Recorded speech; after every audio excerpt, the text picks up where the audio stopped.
Friends, ഇന്ന് നമുക്ക് ഇരുമ്പമ്പുളി അച്ചാറുണ്ടാക്കാം. നമുക്ക് അച്ചാറുണ്ടാക്കാൻ ഏറ്റവും നല്ല ഗുണമുള്ള സാധനമുള്ള ഇരുമ്പമ്പുളി. അപ്പോൾ നമുക്ക് എങ്ങനെ ഉണ്ടാക്കാൻ നോക്കാം. അത് ആദ്യം ഇരുമ്പമ്പുളി എടുത്തു കഴിഞ്ഞാൽ അത് കഴുകി അതിന് ഞെട്ടി കളഞ്ഞിട്ട് കഴുകിയെടുക്കുക. എന്നിട്ട് നന്നായിട്ട് തുടയ്ക്കുക. വെള്ളത്തിൻ്റെ അംശമൊക്കെ തുടച്ച് ടിഷ്യൂ പേപ്പറോ അല്ലെങ്കിൽ നല്ല വൃത്തിയുള്ള തുണി എടുത്തതുപോലെ തുടച്ച് വെള്ളം കളയാൻ പറ്റും. വെള്ളം ഒട്ടിരിക്കരുത്. അപ്പോൾ അച്ചാറുണ്ടാക്കി വയ്ക്കുമ്പോൾ ചീത്തയായി പോകും. അപ്പോൾ നമുക്ക് നന്നായിട്ട് വെള്ളം തുടച്ച് കളയാം. കുറച്ചാൾ ഇരിക്കണം. ഇങ്ങനെ വെള്ളമൊക്കെ തുടച്ച് വൃത്തിയാക്കി എടുക്കും. ഒരു 2 സ്പൂണ് എണ്ണ ഒഴിക്കുക. എന്നിട്ട് അതിലേക്ക് 25 ഗ്രാമാണ് എടുത്തേക്കുന്നത്. ഞാൻ ഈ കായ എങ്ങനെ കുടിക്കാൻ നേരത്തെ ഒരു വീഡിയോയിൽ ഇട്ടിട്ടുണ്ട്. അതനുസരിച്ച് ഞാൻ ചെറിയ പീസാക്കിയിട്ട് എണ്ണയിലിടാം. അത് മുരിഞ്ഞ് വരുമ്പോൾ നമുക്ക് അതിലേക്ക് ഒരു സ്പൂണ് ഉലുവയോടെ എടുക്കുക. രണ്ടും കൂടി പൊടിച്ചെടുക്കുക. ഇനി ചൂടാറിയിട്ട് എന്നിട്ട് പൊടിച്ചെടുക്കുക. പൊടിക്കുമ്പോൾ ഒരു 1/2 സ്പൂണ് പഞ്ചസാര കൂട്ടി പൊടിക്കുക. ഇവയും വറുത്ത എണ്ണ തന്നെയാണ്. അതിലേക്ക് നമുക്ക് കുറച്ച് എണ്ണ കൂടി ഒഴിക്കുക. ഒരു 2 ടേബിൾ സ്പൂൺ എണ്ണ കൂടി ഒഴിക്കുക. ഒന്ന് ചൂടാവട്ടെ. അതിലേക്ക് ഞാൻ കാശ്മീരി മുളകും എരിവെള്ള മുളകും കൂട്ടി ഒപ്പം കൃത്യം സമ ചേർത്തേക്കണേ. അതുകൊണ്ട് തന്നെ രണ്ടും ഒരുമിച്ച് ഒപ്പം ഇടുന്നത്. എന്നുവെച്ചാൽ 2 കിലോ കാശ്മീരി മുളക് എടുക്കുമ്പോൾ 2 കിലോ എരിവെള്ള മുളക് എടുക്കുക. അങ്ങനെ പൊടിച്ച പൊടിയാണ് കേട്ടോ. ആണ് ഇങ്ങനെ ഇടുന്നത് കേട്ടോ. അപ്പോൾ ഞാനൊരു ഇതിലേക്ക് ഒരു 6 സ്പൂണ് ഇടുന്നുണ്ട്. നിറച്ചെടുക്കണേ സ്പൂണ്. 7 സ്പൂണ് മുളക് പൊടി എടുത്തിട്ടുണ്ട്. രണ്ടും കൂടി കൂട്ടി പൊടിച്ച മുളക് പൊടിയാണ്. ഇനി ഒരു 1.5 സ്പൂണ് മഞ്ഞൾപ്പൊടി.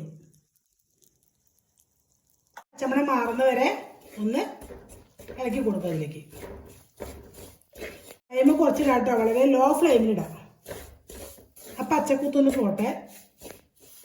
2 മിനിറ്റ് ഇളക്കി കൊടുക്കുക ലോ ഫ്ലെയിമിലിട്ടിട്ട്. പച്ചക്കുത്ത് മാറിയിട്ടുണ്ട്. അപ്പോൾ നമുക്ക് അതിലേക്ക് ആവശ്യമുള്ള കുറച്ച് ഉപ്പിടാം. ഇത് നോക്കിയിട്ട് നമുക്ക് ഇപ്പോൾ കുറച്ച് ഉപ്പിടാം. ഉപ്പ് പൊടിയാണ് ചേർന്നത്. അപ്പോൾ നമുക്ക് ഏതൊരു ഇടാം കേട്ടോ. ഇപ്പോൾ കുറച്ചിടാം. മിക്സ് ചെയ്യാം. പുളി ഇട്ട് കൊടുക്കുക.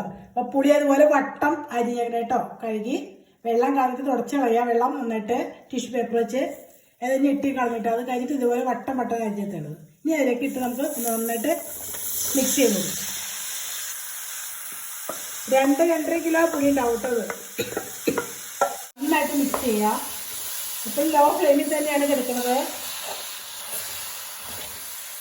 ആ കായും ഉലുവയും പഞ്ചസാര പൊടിച്ചത് അതിലേക്ക് ഇട്ട് കൊടുക്കുക.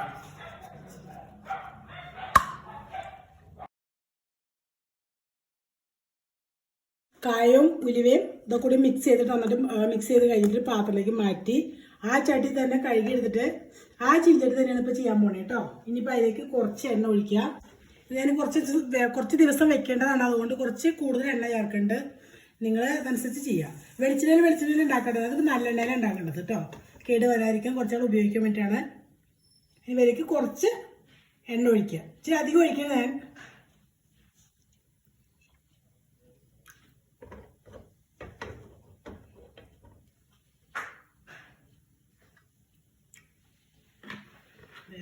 രണ്ട് സ്പൂണ് കടുക് ഇട്ട് കൊടുക്കാം. അത് നമ്മുടെ ഇഷ്ടം അനുസരിച്ച് ഇട്ട് കൊടുക്കാം. അപ്പോൾ 2 സ്പൂണ് കടുകാണ് ഇട്ട് കൊടുക്കുന്നത്.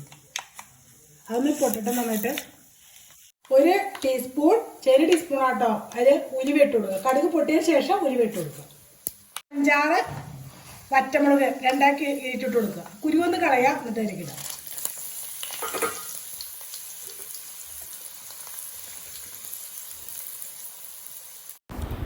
ഇഞ്ചി ചെറുതായി അരിഞ്ഞത് 1/2 കപ്പ് അതിലേക്ക് ഇട്ട് കൊടുക്കുക. 3-4 എതള് വേപ്പില അതിലേക്ക് ഇട്ട് കൊടുക്കുക. കഴുകുന്നത് വൃത്തിയാക്കി വെക്കണം. വെള്ളം കളഞ്ഞിട്ട് അതിട്ട് കൊടുക്കുക. ഒരു 7 പച്ചമുളക് അതുപോലെ കട്ട് ചെയ്തിട്ട് ചരിച്ചൊന്ന് കട്ട് ചെയ്തിട്ട് അതിട്ട് കൊടുക്കുക.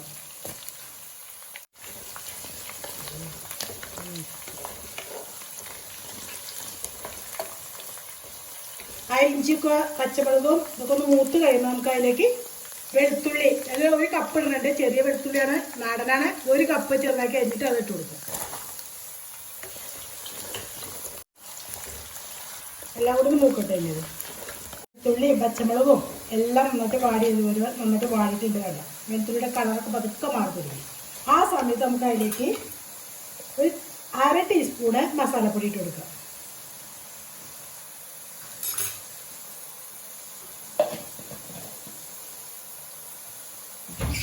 ചൊറുക്ക് ഒഴിച്ചു കൊടുക്കാം കേട്ടോ, വിനാഗിരി.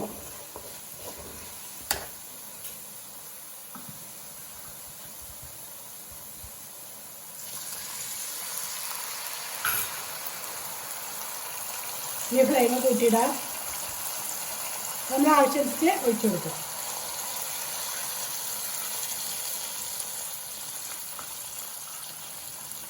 ഞാൻ ഇതിലേക്ക് 2.5 കപ്പ് ചൊറുക്ക് ഒഴിച്ചിട്ടുണ്ട്. ഇത് നന്നായിട്ട് തിളക്കണം. മാഗി ഒഴിച്ചിട്ട് നന്നായിട്ട് തിളച്ചിട്ടുണ്ട്. ലോ ഫ്ലെയിമിലേക്ക് ആക്കുക. ഇനി നമ്മുടെ പുളി തിരുമ്മി വെച്ച് പുളി ഇതിലേക്ക് ഇട്ട് കൊടുക്കുക.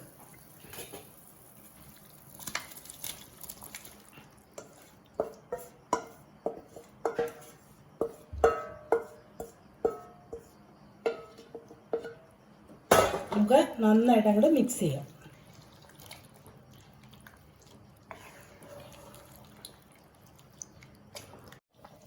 നമ്മുടെ പുളി ഇട്ട് നന്നായിട്ട് തിളക്കണം. ആ സമയത്ത് ഇപ്പം തിളക്കുന്ന സമയത്ത് നമുക്ക് നോക്കാം ഉപ്പ് കുറവുണ്ടോ നോക്കുക. ഉപ്പ് കുറവുണ്ടെങ്കിൽ ഉപ്പിടാം. ഇപ്പോൾ നമുക്ക് ചോർക്ക് ഇത്ര വേണ്ടാന്നുണ്ടെങ്കിൽ ഇത്ര നിങ്ങൾക്ക് ഗ്രേവി വേണ്ടാതെ കുറച്ച് ഒഴിച്ചാൽ മതി. പക്ഷേ ഇത് ഇരിക്കുമ്പോൾ ഒന്നുകൂടി ഡ്രൈ ആവും കേട്ടോ. അത് ചൂടാറി കഴിയുമ്പോൾ ഒന്നുകൂടി ഡ്രൈ ആവും, പാകത്തിനാവും. അപ്പോൾ അങ്ങനെ ഇത്ര ഒഴിച്ചിരിക്കുന്നത്. വെള്ളം ചേർക്കണില്ല, കുറച്ചാമത് ഇരിക്കണം. അതുകൊണ്ടാണ് ഞാൻ ഇങ്ങനെ ചെയ്തേക്കുന്നത് കേട്ടോ. അപ്പോൾ ഇതിപ്പോൾ നമ്മൾ ഇതൊന്ന് പുളിയിട്ട് നന്നായിട്ട് തിളക്കണം. അപ്പോൾ ഞാൻ ഫ്ലെയിം കൂട്ടി കൊടുത്തു. ഹൈ ഫ്ലെയിമിലാണ് ഇട്ടിട്ടത്. ഇപ്പോൾ നന്നായിട്ട് തിളച്ചു. ഇനിയിപ്പോൾ ഓഫ് ചെയ്യാം. ചൂടാറിയിട്ട് നമുക്ക് കുപ്പി ഭരണിയിലേക്ക് പകർത്തി വയ്ക്കാം.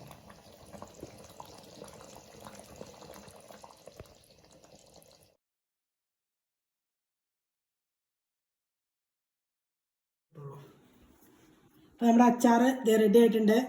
ഇത് കണ്ടീഷൻ ആയിട്ടുണ്ട്. അപ്പോൾ ഇതിൽ എണ്ണ കൂടുതൽ ഒഴിച്ചിട്ടുണ്ട്. ചീത്തയാവാതിരിക്കാണ്. മുകളിൽ എണ്ണ തെളിഞ്ഞ് കിടക്കണം. അപ്പോൾ എത്ര നാൾ വേണം, 1 കൊല്ലം വരെ അച്ചാർ ഇരിക്കും. അപ്പം ഞാനിത് അങ്ങനെ ഇരിക്കാൻ വേണ്ടിയാണ് ഇങ്ങനെ ചെയ്തത്. ഇത്തിരി എണ്ണ കൂടുതൽ ഒഴിച്ചിട്ടുണ്ട്. ഇപ്പോൾ ഇതേപോലെ കണ്ടീഷനായിട്ട് ചൂടാറി ഞാൻ കുപ്പി ഭരണി, ഗ്ലാസിൻ്റെ ഭരണി എടുക്കുക. നിങ്ങൾ പ്ലാസ്റ്റിക്കിൽ വെക്കരുത് ഒരിക്കലും. ഇതുപോലെ കുപ്പിയിലാണ് പകർത്തി വയ്ക്കുന്നത്. കുപ്പി ഭരണിയിൽ അല്ലെങ്കിൽ ഭരണിയിൽ പകർത്തി വയ്ക്കുക.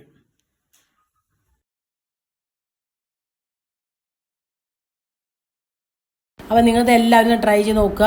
ഇഷ്ടപ്പെട്ട നിങ്ങളുടെ അഭിപ്രായങ്ങൾ അറിയിക്കുക.